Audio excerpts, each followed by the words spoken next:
Olá, eu me chamo Leonardo Nascimento Laurindo, estou aqui com a Ana Carla Magalhães Nobre e o Jefferson Charles. Somos alunos do curso de licenciatura em Química pela Universidade Estadual do Ceará. E hoje vamos apresentar aqui um trabalho sobre teoria celular e citologia. Bem, não podemos falar de teoria celular sem falar nesse cidadão, Robert Hooke, cientista inglês. Ele foi o inventor do microscópio composto, como vocês podem ver na imagem. E através desse microscópio, ele descobriu as células que compõem os seres vivos, que mais de 200 anos antes de Charles Darwin, autor da teoria da evolução, Robert Hooke descobriu com a sua extraordinária habilidade de manipular microscópios e ao aplicar essa capacidade de olhar atentamente para a fina fatia de cortiça, ele observava espaços vazios contidos nas paredes, ou seja, as células, como vocês podem ver no slide.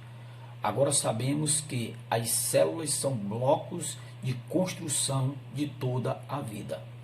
Vale lembrar que essa amostra que ele analisou era de uma célula vegetal que, por sinal, já estava morta. Bem, agora iremos passar o trabalho para dar continuidade a Ana Carla Magalhães Nobre.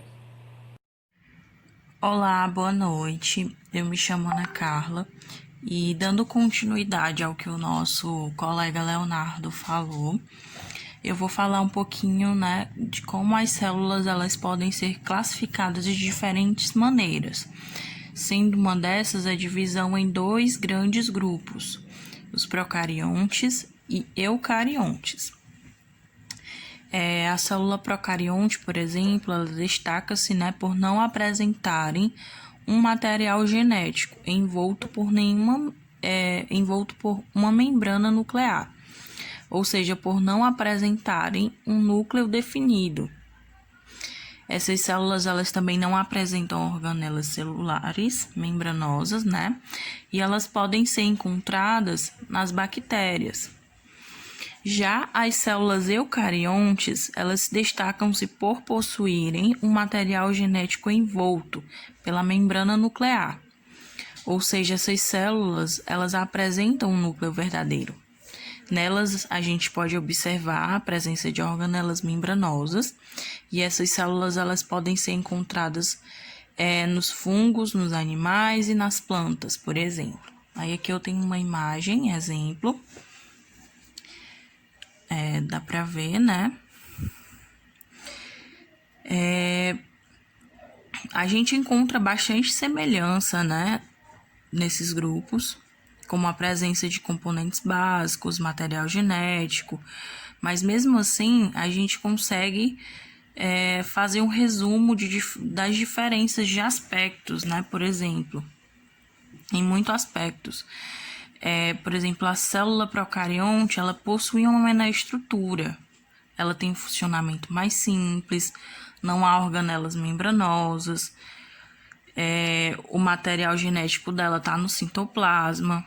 Já a célula eucarionte, ela tem uma maior estrutura, ela tem um funcionamento mais complexo, Ela possui organelas membranosas e a gente consegue diferenciar esses dois grupos dessa maneira.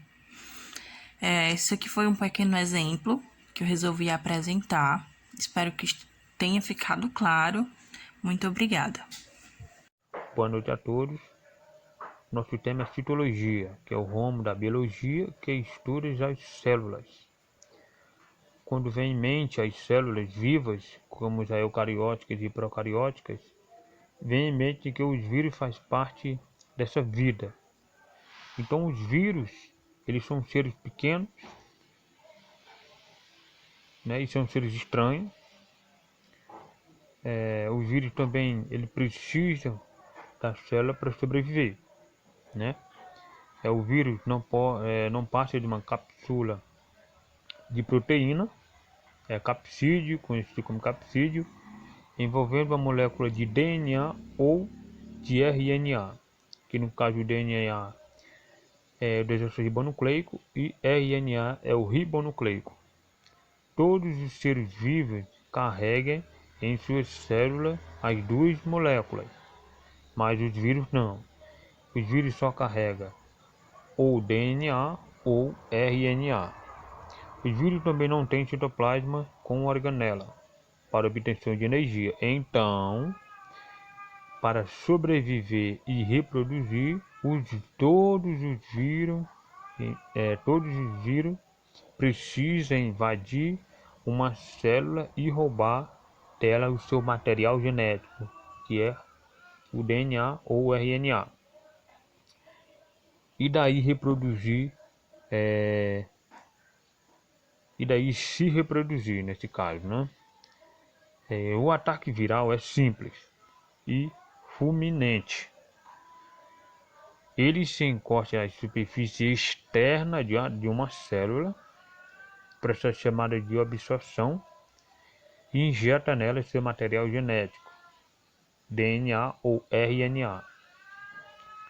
A penetração pode ser dada de diferentes formas. Vou dar um exemplo aqui. Por endocitose, né? Quando a própria célula hospedeira engole o vírus, destrói o capsídeo e absorve o material genético viral. O que acontece como a gripe, né? A gripe normal. Então, com todo esse processo, o vírus ele obtém vida. Ele precisa de uma célula para sobreviver. Então é isso.